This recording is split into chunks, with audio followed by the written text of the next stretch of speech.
ದನ ಬೆಳೆದ ಕಳ್ಕೊಂಡವ್ನೆ ನೀವೇನು ಅಂತಾರಲ್ಲ, ಅವ್ರ ಅಪ್ಪನ ದುಡ್ಡಲ್ಲಿ ತಿಂತಿದಾರಣ. ಅವ್ರ ಅಪ್ಪನ ದುಡ್ಡಲ್ಲೇ ತಿಂತಿಲ್ಲ, ಸ್ವಂತ ದುಡ್ಡಲ್ಲಿ ತಿಂತಾ ಇರೋದಲ್ಲಿ, ಜೈಲೂಟ ಮಾಡ್ತಾ ಇರೋದಣ್ಣ. ಅಲ್ಲಿ ತೊಳ್ಕೊಂಡು ತಿಳ್ಕೊಂಡು ಮಾತಾಡ್ಬೇಕೆಲ್ಲ.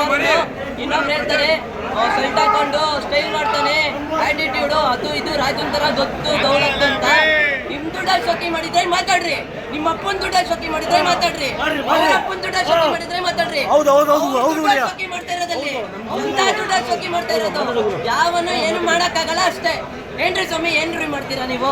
ಏನು ಮಾಡಕ್ಕಾಗಲ್ಲ. ಇಲ್ಲ ಹೆಸರನ್ನೇ ಹೇಳಲ್ಲ, ಬೇಡ, ಏನು ಬೇಡ, ಏನು ಬೇಡ, ಏನು ಬೇಡ, ಏನು ಬೇಡ. ದೇವರು ದೇವಸ್ಥಾನದವ್ರೆ, ದೇವರು ದೇವಸ್ಥಾನದವ್ರೆ ಅಂತಕೊಂಡು ಸುಮ್ಮಿರಿ. ಬರ್ತಾರೆ, ಒಂದೇ ಬರ್ತಾರೆ.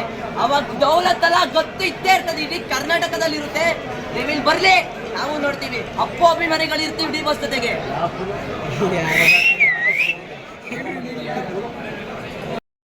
ಮಾಡಿದ್ದಾರೆ, ಬೇರೆ ಅಮೇರಿಕಲ್ಲಿದ್ದಾರೆ. ಯಾರನ್ನ ಸಾಕ್ತಾ ಇದ್ದೀರಾ ಕರ್ನಾಟಕದಲ್ಲಿ? ನಾನು ಸಾಕ್ತಾ ಇದ್ದೀನ ಮೇನು. ಇವಾಗ ನೀನು ಸಾಕ್ತಾ ಇದ್ದೀರಾ ಅಂದರು, ನೀನು ಒಬ್ಬಳೆ ನಾನು ಸಾಕ್ತಾ ಇದ್ದೀನ.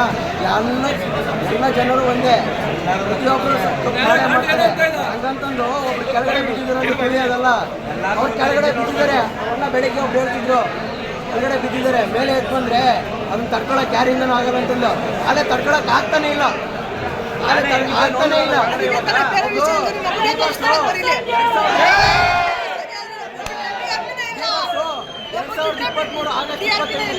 ಪೋಸ್ಟ್ ಮಾಡಿದ್ರು ನೋಡಿದ್ದೀರಾ? ಫೇಸ್ಬುಕ್ ಅಲ್ಲಿ ಒಂದು ಪೋಸ್ಟ್ ಮಾಡಿದ್ದಾರೆ. ಆನೆ ಇದೆ, ಆನೆಯಿಂದ ನರಿ ನಾಯಿಗಳೆಲ್ಲ ತುಳಿತಾ ಇದ್ದಾವೆ. ನೋಡಿದ್ದೀರಾ ಪೋಸ್ಟ್ ನೀವು? ಮೊನ್ನೆನ ನಾನು ಪೋಸ್ಟ್ ಮಾಡಿದ್ದೀನಿ, ಅದನ್ನ ಶೇರ್ ಮಾಡಿದ್ದೀನಿ. ಆ ಪೋಸ್ಟಲ್ಲಿ ನಾಯಿ ನರಿಗಳೆಲ್ಲ ಅವ್ನ ಆನೆನ ತುಳಿಯೋಕೆ ನೋಡ್ತಿರ್ತಾರೆ. ಬಟ್ ಆ ಆನೆ ಅವನ್ನೆಲ್ಲ ಕೊಡ್ಕೊಂಡು ಮುಂದೆ ಹೋಗ್ತಾ ಇದೆ. ಹಂಗೆ ಡಿ ಬಾಸ್ ಮುಂದೆ ಹೋಗ್ತಾ ಇದ್ದಾರೆ. ಆದಷ್ಟು ಬೇಗ ಬರ್ತಾರೆ. ಇದೆಲ್ಲ ರಾಜಕೀಯ ಕೈವಾಡ ಇದೆ ಅಂತ ಗೊತ್ತು. ಆದರೆ ಡಿ ಬಾಸ್ ಹೊರಗಡೆ ಬಂದಮೇಲೆ ಇದಕ್ಕೆಲ್ಲ ಅವರೇ ಉತ್ತರ ಕೊಡ್ತಾರೆ. ಡಿ ಬಾಸ್ ಅಭಿಮಾನಿಗಳು ಬೇಡ, ಡಿ ಬಾಸ್ ಉತ್ತರ ಕೊಡ್ತಾರೆ. ಅಲ್ಲಿವರೆಗೂ ವೆಯ್ಟ್ ಮಾಡಿ ಅಷ್ಟೇ.